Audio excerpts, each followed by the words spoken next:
Disclaimer for the listeners out there, I'm not a Benedictine scholar. Oo. Okay. I just happen to have formal education na in-inculcate sa amin yung Benedictine practice. And of course, along with that, syempre, we needed to have a background. Yes. Most of this information comes from Saint Gregory the First or Saint Gregory, basta yun. Mm.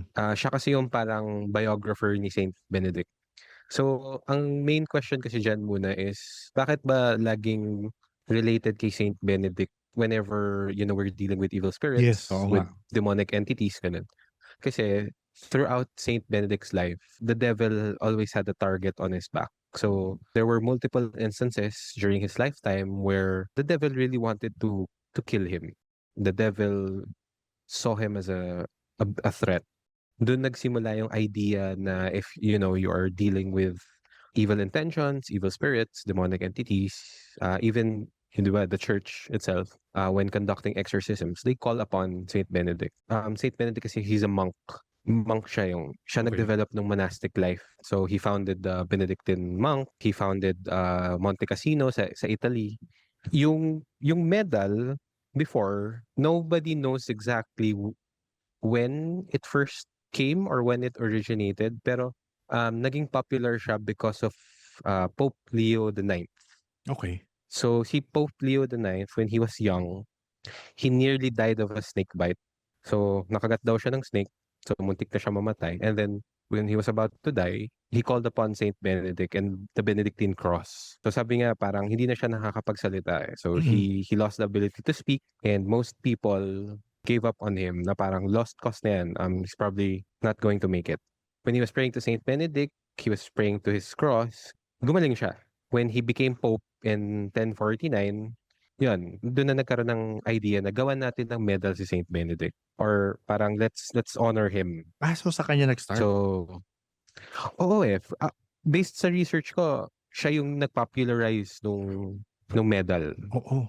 Yung medal na alam natin ngayon is actually, I would probably say it's probably the third version of the medal. Pangatlong version na siya. We call it the Jubilee Medal. Kaya siya tinawag na Jubilee Medal kasi in-approve siya on the 1400 death anniversary ni Saint Benedict.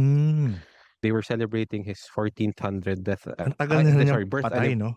Matagal na pala niya patay nung nagawa matagal yun. na. Sorry, hindi death anniversary, birth anniversary. Birth anniversary, oo. So 1400 birth anniversary.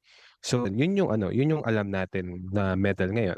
If you see medals out there na it's just Saint Benedict, tas wala yung ibang mga Latin words, wag kayong mabahala. Yun yung older version.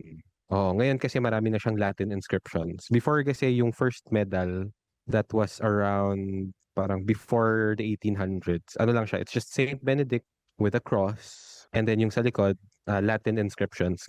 Yan, was designed in 1880 by Monk Desiderius Lenz. Yan, to commemorate his 14th anniversary of Saint Benedict. So yan. Well, its power comes not from the inscriptions dun sa medal, but from the belief. Yes. So, yung Latin inscriptions kasi, it's basically like, parang siyang guide mo siya eh. Oo.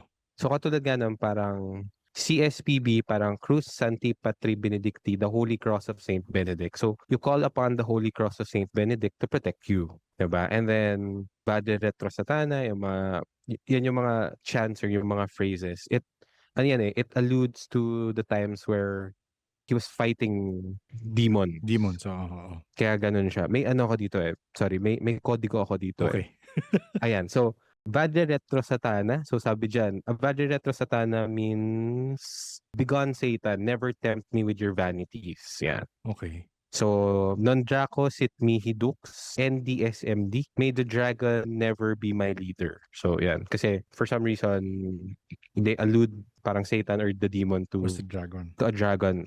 Parang nagpakita siya as a serpent once. Ito, medyo mahaba na to eh. Yung, meron dito sa likod, yung SMQLIVB na inscription, if you translate it into English, what you offer me is evil, drink the poison yourself. Kasi there's this one instance where the devil wanted to poison Saint Benedict.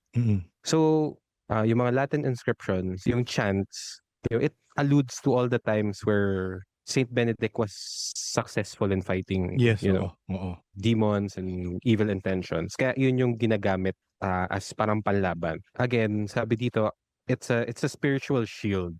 You have to place it at the center of your life. It's considered as a powerful shield against evil. But of course, may disclaimer din yan. Hmm. So, ang Saint Benedict medal ay hindi po siya anting-anting. So, yun yung pinaka-important na, kumbaga, parang disclaimer is, you do not view it as an anting-anting or as a gimat. Mm. Ang turo kasi is parang, a medal is basically a medal. But what powers it is your belief, which is yun nga, nabanggit na ilang beses sa podcast, di ba, na it's also the power of collective belief and faith. Oh, I think Yun yung so. I nagpa-power think sa so. kanya. Oo. Siguro ang reminder ko lang for everyone who want to use it, yun nga, make it as though it's part of your everyday life. So tama yun, yung use it as a keychain. Mm. Ako sa keychain eh. Pag ginawa mo siyang keychain, para and then pag sinusi mo yung house mo, parang you're also inviting the good energy into your house. Hmm. Okay din siya. So yun, use it as a keychain. Can wear it as a medal if you like. May nakita din ako, one of my office mates kasi he's also same university kami. Bracelet. May nabibiling mga bracelet. Bracelet. Okay. Ay, oo nga pala. So, nasulat mo dito, saan ba kasi again, yan ang palagi natatanong sa akin. Saan ba makakahanap, saan Okay. makakabili? So, sa iyo, saan yung source mo? Kasi iba-iba naman source ng mga tao. Right. Ako, ang source ko talaga is dun sa church mismo. So, you can buy them directly sa Abbey or sa Our Lady of Montserrat Church sa Manila. Ano siya, katabi siya nung Red School. So, alam niyo na yan for the listeners. So, Our Lady of Montserrat, Abbey Church sa Manila, there's a small store there where we sell everything from medals, to door hangers, to meron din yung hybrid na Benedictine medal siya tas cross siya. Okay. Ano lang siya, it's not that too expensive. I remember I bought yung mga gold-plated ones for like 100 plus, something like that. Pwede niyo siya ipa-bless on the spot. Wait lang kayo ng you can request dun sa attendants na, "Sir, pwede po bang ipa-bless?" And then, yeah, sige po, ipapasok nila yon sa loob ng abbey tapos papabless sa mga monks. So you just have to wait mga 30 minutes. Churches din, any churches, they sell.